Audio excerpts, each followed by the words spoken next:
Hi everyone, my name is Kelsey Majstorovic and I'm with First United Mortgage Group.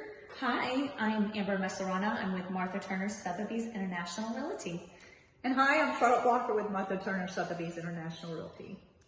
Thank you guys so much for having me out at your beautiful listing. We're in Boulevard Green, and so I really appreciate them having me. Thank you for joining us. We are so glad and thrilled to have you.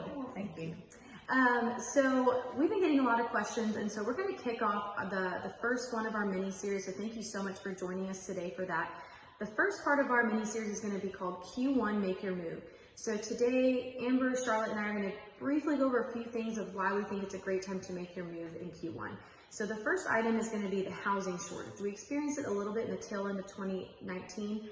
Some would argue a lot of 2019, and then we're seeing it going into 2020 as well. So two heavy indicators for that are the reasons driving behind that are the unemployment rates have been dropping very low, which means more people are having jobs, they're saving money, and now they're ready to buy, which is awesome. Yes. And then the second item is a lot of millennial buyers. We're seeing a huge increase of millennial buyers. So Excuse me, what is a millennial, Amber? Well, guys, I actually just found out I'm a millennial.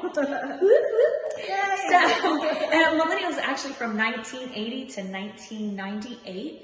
And for that, I mean, last year we made up 30% of the market as far as for 2019. And so a strong predictor for 2020, there's going to be a high demand as far as the continued slow rise in home prices. yeah.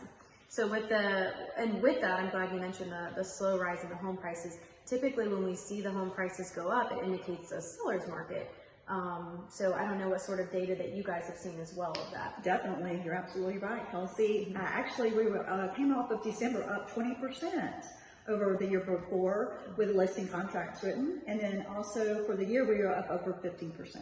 Yeah, well, that's crazy, especially for Q1. I mean, when we're talking about it being a seller's market, I think there's also a side where we were all in agreement. It's also a buyer's market. So it's probably the weirdest Q1 I think that most people have seen, to where the sellers are actually excited because they're able to slightly increase their home price, put a little more money in their pocket than they were expecting. And then on the buyer side, they're having more purchasing power because the rates are so low and they want to take advantage. So even if they weren't necessarily planning on buying at this time, they're like, why It's a great time to buy. Absolutely. So I think Q1 is going to be interesting. So with the rise in home prices, though, this may impact our buyers, and it's even more important that we do have them get pre-qualified. That's where myself, a loan officer, comes into play, to not only make sure that you're pre-qualified for the sales price that you're wanting, but to identify your budget. That way, when the home prices could go up, you're comfortable with that as well, and it's not a deal breaker. Absolutely. So, yeah. And while we're on the topic of mortgage rates, I just wanted to note that we're expecting them to stay low. Economists are saying that because of the election year and the trade war with China, that these things are going to continue to keep rates low. We typically follow the 10-year treasury as well. So it should be a really good time on the mortgage interest rate side as well. So we'll see how 2020 goes. Yeah, I'm looking forward to it. Yeah. I want to thank you, Kelsey, for joining us, me and Charlotte today. Thank you, Here. We look forward to having you guys join our mini series. We'll be playing over the next 2 months, pretty much. So thank you guys for joining us. Thank you. Bye, guys. See you next time.